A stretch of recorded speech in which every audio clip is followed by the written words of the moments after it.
When I first started coming into my heart, I started embodying parts of myself and ways of my personality that I thought I put a label on, like, I put a lid on because they seemed bad. That's why it took me a minute to get into my heart, because I would get in there, but then I'd feel and see things that I've seen before and felt before, and I thought weren't good. Um, until I finally decided, I'm sick of this. I'm just, whatever I see and feel is okay. It's absolutely fine. And that was just accepting myself.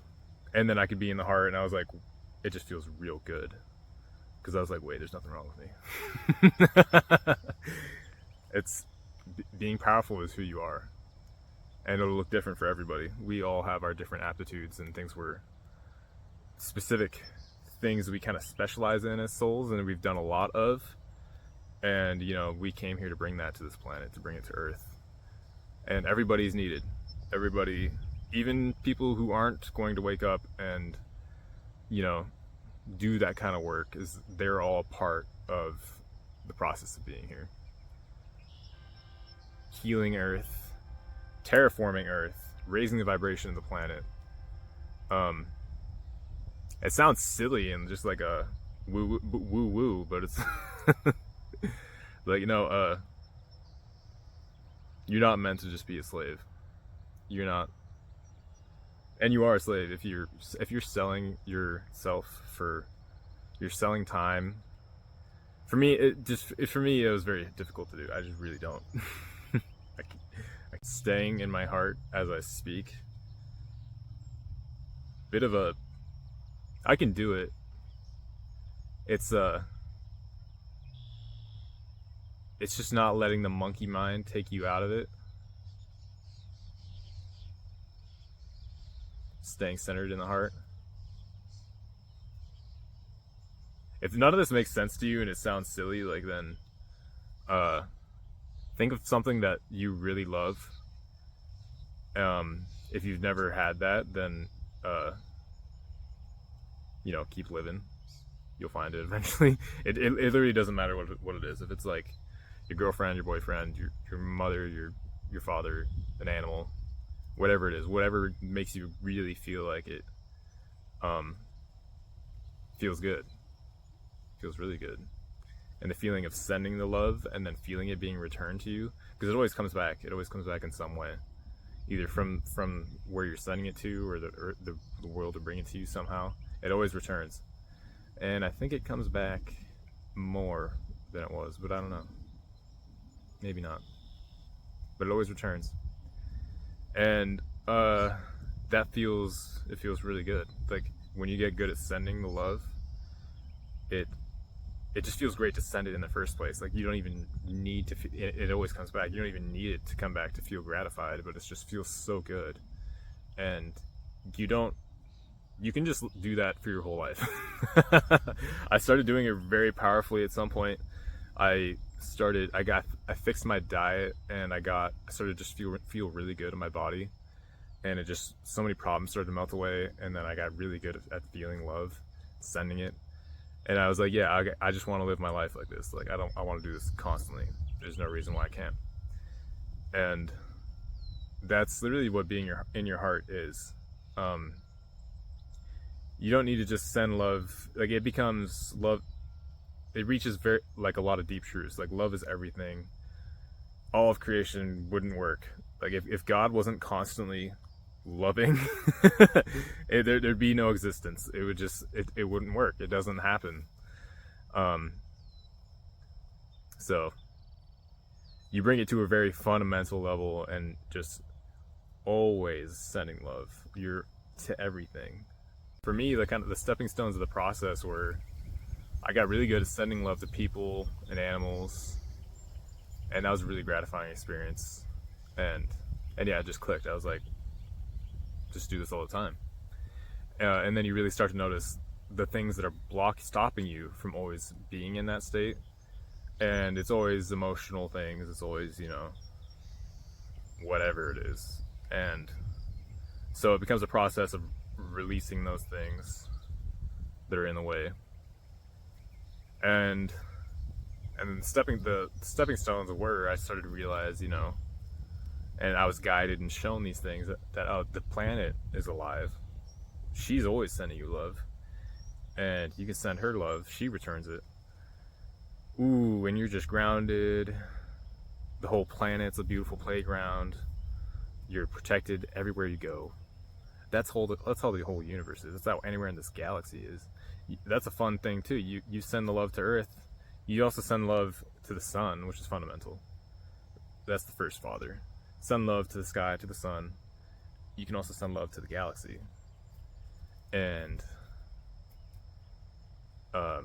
and when you start doing these things, then you start getting the attention of to say aliens, extraterrestrials, but they're from the higher dimensions, and they're like, they're plugging in, hello, and they start sending you energy, and they start helping you to release things so that you can be in your heart more, and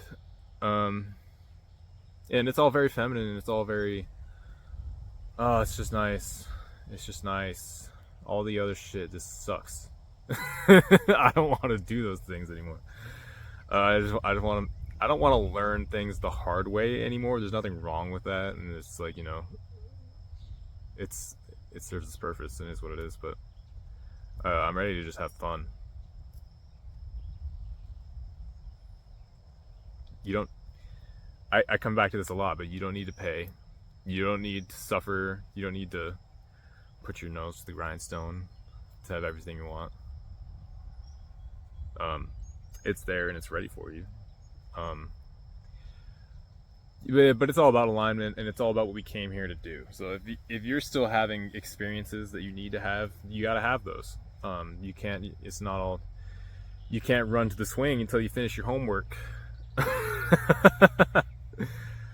So yeah, those things got to happen first. But I mean, when you put it into like the broader perspective, those things are minuscule.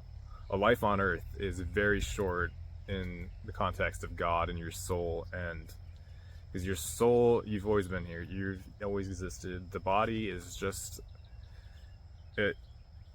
Mother Earth gave it to us so that we can come here and be here, but we give it back to her when we're done, and your soul lives on. We're just. This thing is just a radio that's tuned in, and it's like crystallized with your soul, and this face and these features and all this stuff. Like, you chose these things, and they're a reflection of you. But at the end of the day, this goes back. The soul never dies, and it's just the radio. It goes away. But then But that's another fun thing is about Ascension, is taking this body with you.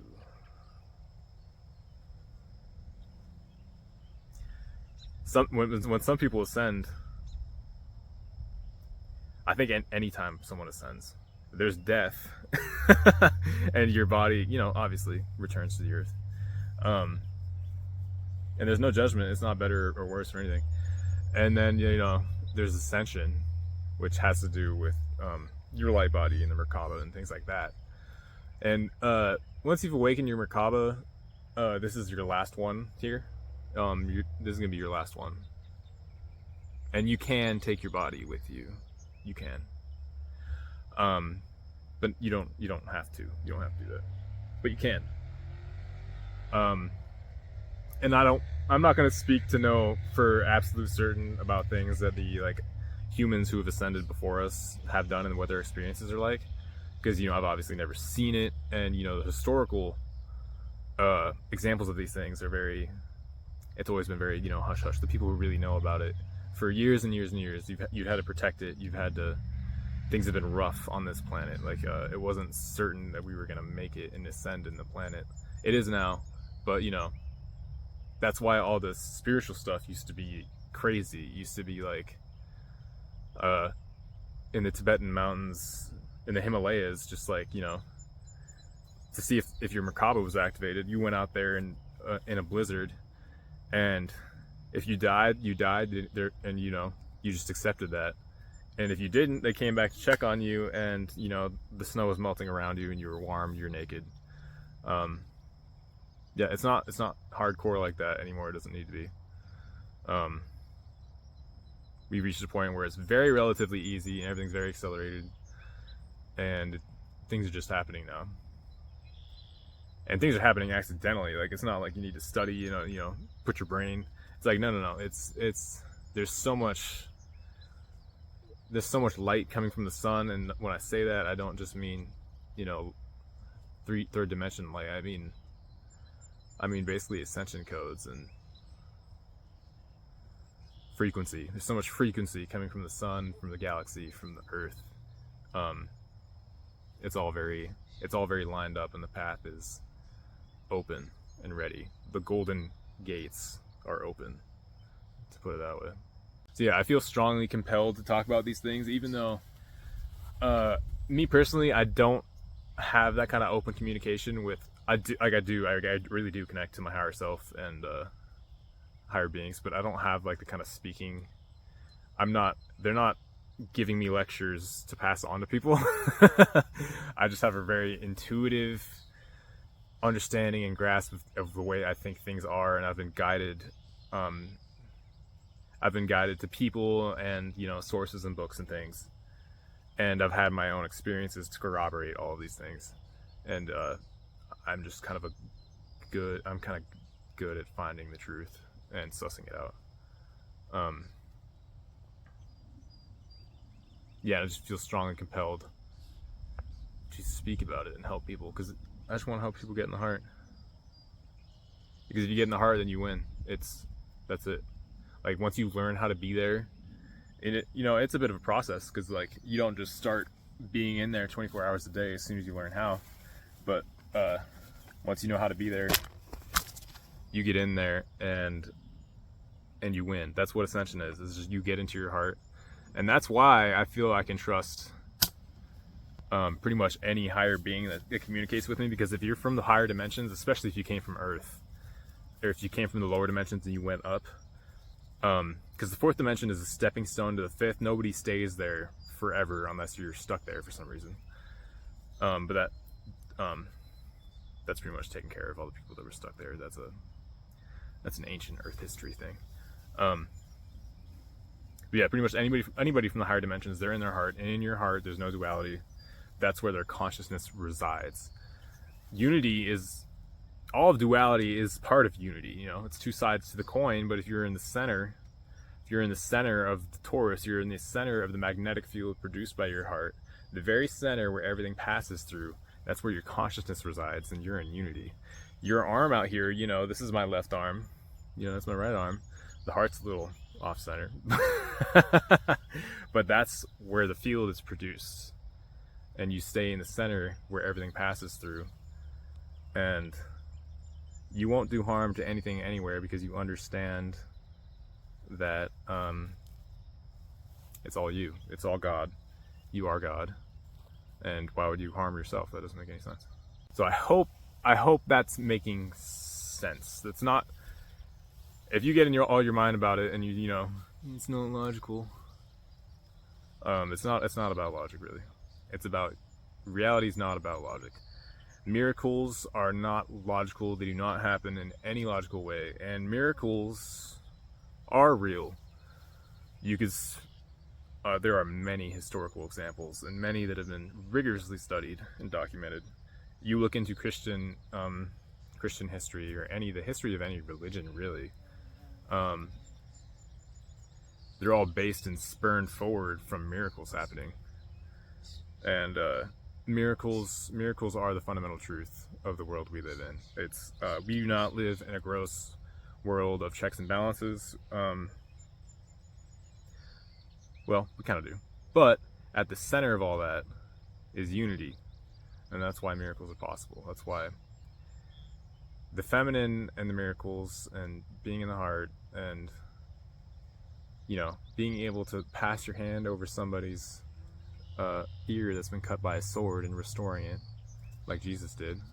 That's why that's possible. That's why it's possible to do things that aren't logical.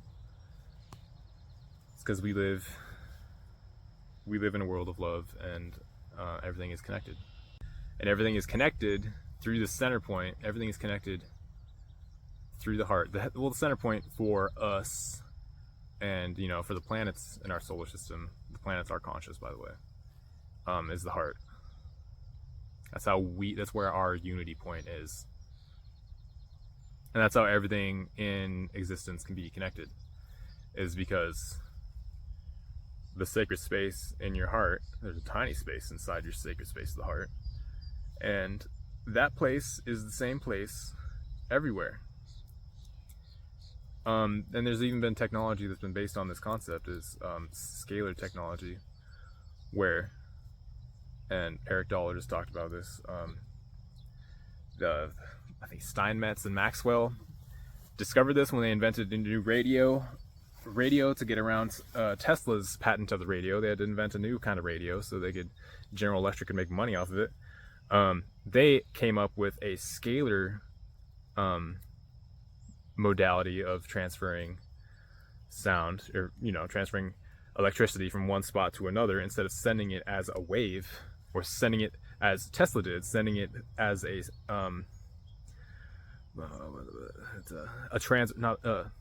a transverse wave, and there's a wave that goes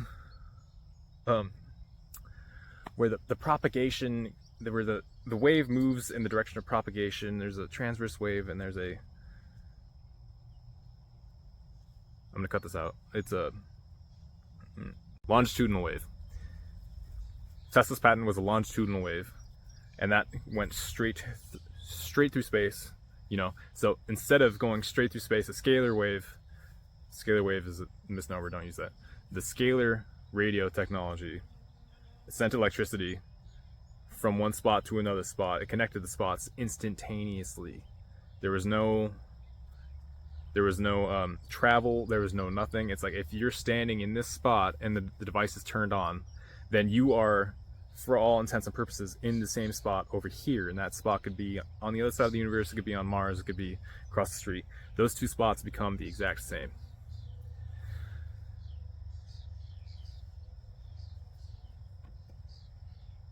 Look into all the electrical researchers of before relativity and all that stuff. Eric B. Dollar talks about this stuff. A lot of people won't believe those things, but if you look into the electrical history, that's what it is. And yeah, that little rant wasn't really necessary, but yeah, everything can be connected. Everything is connected because the heart is in unity, and unity means it's all exactly the same. There's no division.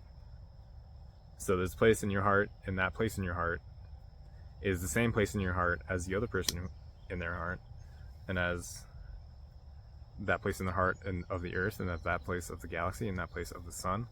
And so it seems like there's great distances between these things, but when you go inside them, you're in the exact same place.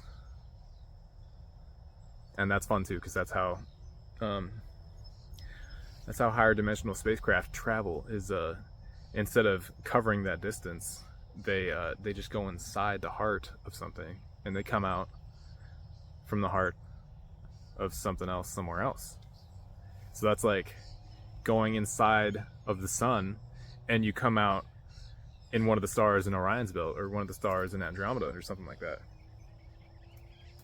It's a fun universe. It's a fun reality we live in. And it's all connected, and it's all love, and it's a safe playground. It might not seem that way in this duality little thing we're experiencing, but it's just an illusion. It's just it's a very low truth. It's like you got to put on your blinders for it to seem like all that it is, but when you take off the blinders, there's much more fundamental truths. So I hope that's making some sense. I hope that speaks to you on a level that you can understand, because I don't have the patience to bring it down to a way to explain it to your mind where it really makes sense, because I feel like I don't need to.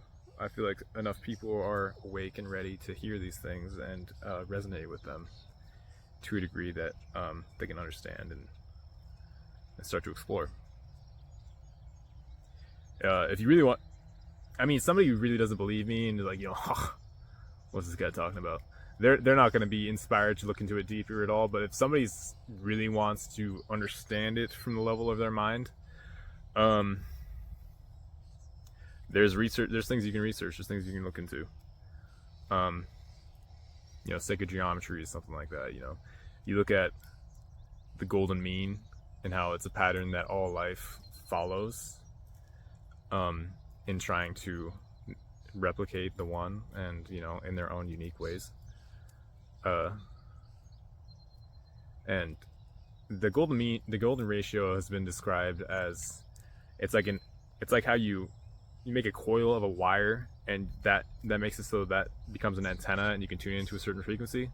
The golden mean has been described as it's the way to construct it's way life makes itself an antenna to receive the infinite energy of the one, of source, of God. And that's why we all follow it. That's why 1.6, whatever. Yeah.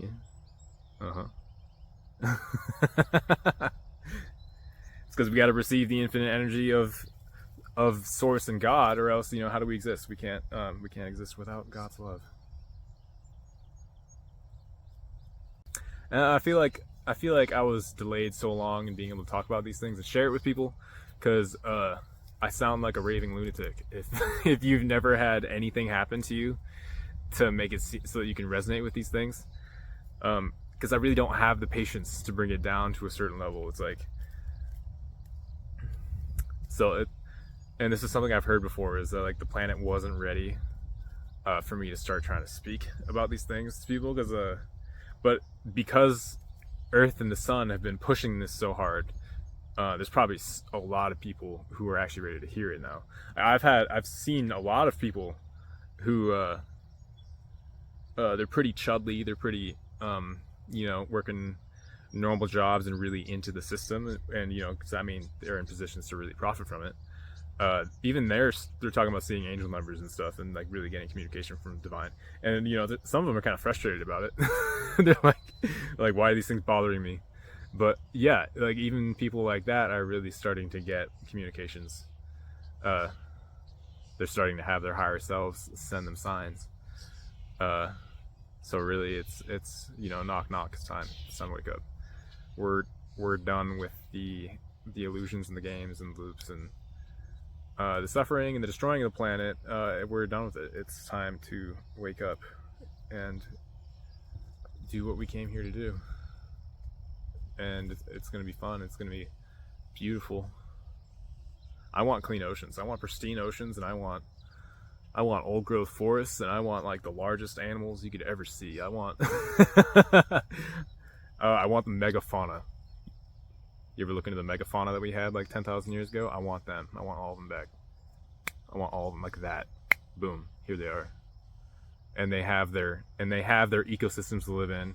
They don't need to, bust down a bunch of barbed wire fences and cross highways. Those are all going to be gone. And we're going to be living in such a way where we don't need any of that. We have our merkatas. The human body is a tool to do anything that external technology can do. We don't need any external technology. We can communicate with each other. We have brains that are capable of telepathy. We don't need phones. It'll be really fun when we start flying. If this sounds fantastical, you just tap in. That's what it is. This is where we live. That's what it is. And we don't need like the super fancy, like, because there are spaceships made of stone that are capable of all this stuff, but we just need our bodies. We can. I'm gonna calm down, but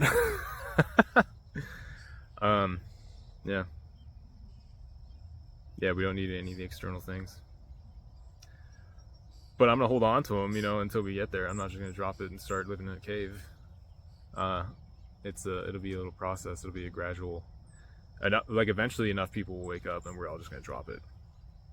But like, basically, we're not gonna drop our old provider till we have a new one, because we've gotten used to all these things. It's kind of nice to be able to call your parents across the country. So we're not just gonna give that up until we activate our internal cell phone service. I hope this is making sense. I hope this is getting through. Yeah, I'm just gonna keep on doing these nonsensical little, very sensical, connecting very disparate and seemingly unconnected things that are all very connected, and maybe you just aren't schizophrenic like me to see them, and maybe I can help you by showing you some connections. The ultimate connection: learn how to be in your heart, learn how to send love, and then just start sending love all the time, because you know it feels awesome. Why wouldn't you want to? It's up to you though, you don't have to. And then eventually it becomes, oh, I can send love literally everywhere. Oh no, oh wait. Who needs a brain anymore? Oh, I'll just use it, you know, sometimes when I need it for brain things, like understanding, I don't know, 3D space and things like that. I don't know. What do you even need a brain for? Your light body, the brain produces actually, if you've seen pictures of Jesus and he has, you know, these beams coming from his head, the brain does that. That's a function of the brain. The pineal gland is actually an eye. The pineal gland is an eye, and it's usually facing up because it's looking at the light of prana, the internal light. And you can turn that forward, and that's your third eye. Your third eye literally is the pineal gland. It's all connected.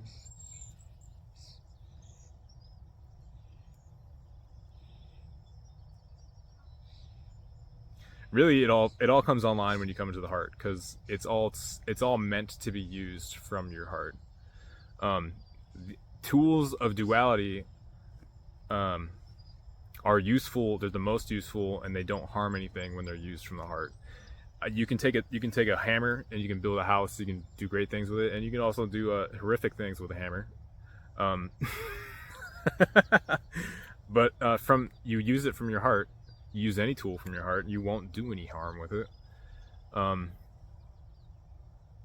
so yeah, the brain and all of its functions are meant to be used from a place of unity, and that place of unity is our heart. So you're supposed to seat yourself there, and that's really how the body is designed to function. You center your consciousness, the center of your spirit, you put it into your heart. It's in unity, and then you can really start to turn your beams on. And there are some of them going like that, you know. There's a unicorn, you know, back in the perfectly fills a sphere around your head. And if you've seen that halo that's around angels and, you know, in paintings and things, people used to be able to see these things when they were more awake. You know, you get your beams back, and then you learn how to be your heart. You know, you learn how to do some specific things, and you can get your halo back.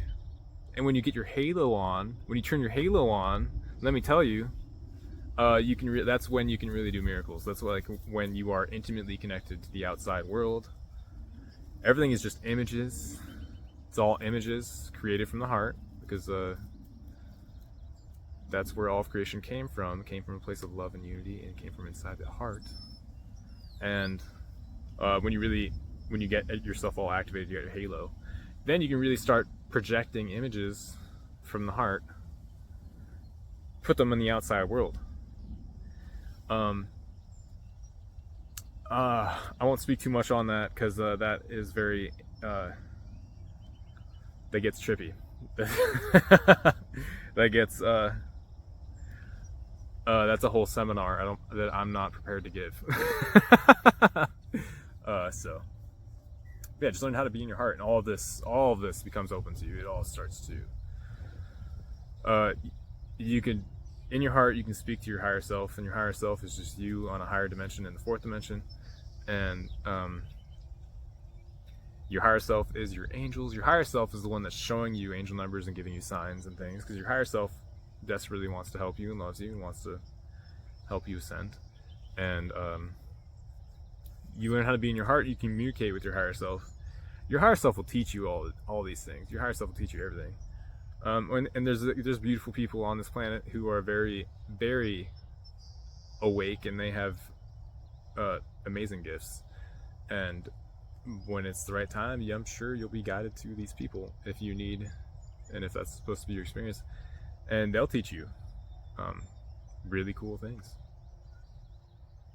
That was my experience. Really fun. What a blessed existence. I hope that's making sense. I hope. I sound so crazy. That's all right though, because I'm not crazy. I'm the most. This is a completely sane. Everything I'm talking about. This is all the result of just refusing to allow anything to tell me I'm wrong, and refusing to allow anything to steer me off the path of what is true and right and beautiful about this planet and this world, this universe, where we all live and we're all God and we're all connected to God and it's all love. I'm insatiable. I just find, if I find a higher truth, I want to know it. But it's only given to you when you're ready, and it might be shown to you before you're ready. You just won't even know. You won't even understand. You don't even know you don't know. That's kind of how it works. It's kind of always all there. No, I'm not crazy. No, it's a beautiful world. Not everybody's ready to understand that. I'm gonna have so many people thinking I'm insane.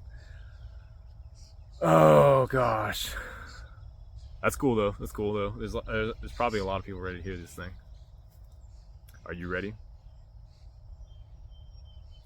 I'll show you how to be in your heart. I'll show you for a little bit of money. It's an energy exchange. I'm sorry. I need a place to live and I need to eat too.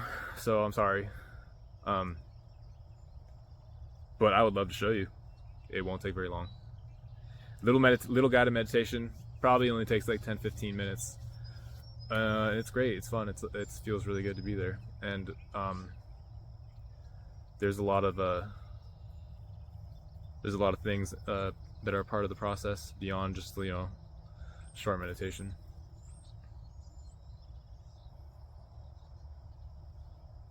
There's a lot to talk about. There's a lot to experience and go over. So I would love to experience those things with you, talk about them, and help you get in your heart. Because everything gets, once you learn how to be in your heart, it's like things start accelerating and happening and moving, which is awesome. I needed that desperately. I was tired of nothing changing. So yeah, I hope this makes sense to some people.